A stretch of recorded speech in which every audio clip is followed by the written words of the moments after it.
Lou et bienvenue pour ce troisième numéro de Qu'est-ce que je peux en faire, où on parle en fait des ingrédients qui nous restent sur les bras, qu'on a acheté une fois comme ça pour une recette et où on a des restes. Et vous le savez, les ingrédients naturels périssent, il y a une date limite d'utilisation et pour ne pas les jeter, pour pas que ce soit un désastre écologique et économique, on regarde ce qu'on peut faire de ces ingrédients et aujourd'hui j'aimerais qu'on parle de l'huile d'abricot. Alors, l'huile d'abricot.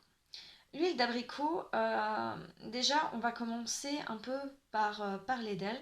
C'est une huile qu'on dit comédogène, c'est-à-dire que c'est une huile très très couvrante. Du coup, on ne peut pas l'utiliser sur des peaux mixtes ou grasses au quotidien parce qu'elle est trop couvrante et risque de vous faire des comédons, c'est-à-dire des points noirs. Donc attention, si vous avez une peau grasse ou à tendance grasse, vous n'allez pas mettre de l'abricot au quotidien, parce que sinon, ce ne sera pas adapté pour vous.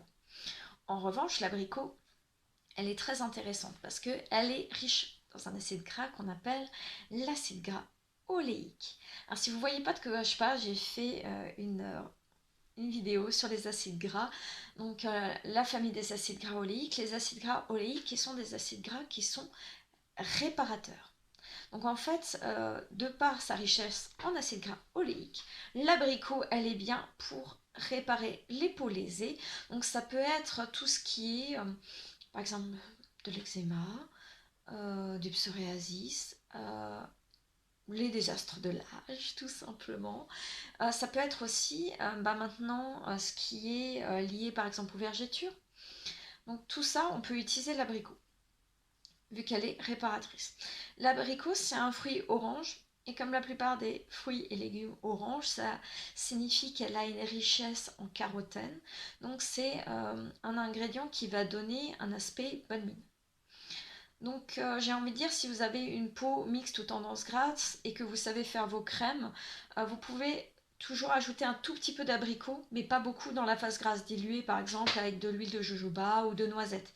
Vous pouvez le faire en sérum aussi, hein, c'est une possibilité. Dire par exemple, je sais pas moi, j'ai une peau mixte, ben, je vais mettre 90% d'huile de jojoba et 10% d'huile végétale d'abricot pour réparer par exemple un peu ce qui est cicatrice, pour aussi avoir une peau moins terne, parce qu'on a souvent une peau terne chez les peaux grasses, et du coup aussi pour, voilà, pour apporter l'aspect bonne mine. L'huile d'abricot, vu que c'est une huile très grasse, seule, elle est géniale pour ce qui est de démaquiller. On l'utilise seul en démaquillant, du coup sur un coton, parce que vu que c'est gras, ben, ça glisse, hein, tout simplement. Tout simplement. Donc cette huile d'abricot, on va l'utiliser pour tout ce qui est réparer la peau, bonne mine, démaquillant. Voilà, ça c'est les principales vertus de l'huile d'abricot. Voilà, c'est une huile qui est quand même assez polyvalente, mine de rien, qui est très appréciée dans les crèmes corps. D'ailleurs, à ce propos, je vais vous mettre en barre d'infos, enfin non, même là, quand ça suit, une recette de crème à l'abricot, de crème pour les mains. Justement, là en temps de Covid, on a les mains qui sont complètement cassées par le gel hydroalcoolique. C'est ma crème préférée pour les mains que j'ai réalisée. Du coup, vous verrez, c'est avec de l'émulsifiant VE, mais vous pouvez le changer avec de l'alcool cétylique. En tout cas, je vous mets la recette en barre d'infos. N'hésitez pas à en profiter. Voilà, bonne journée, au revoir.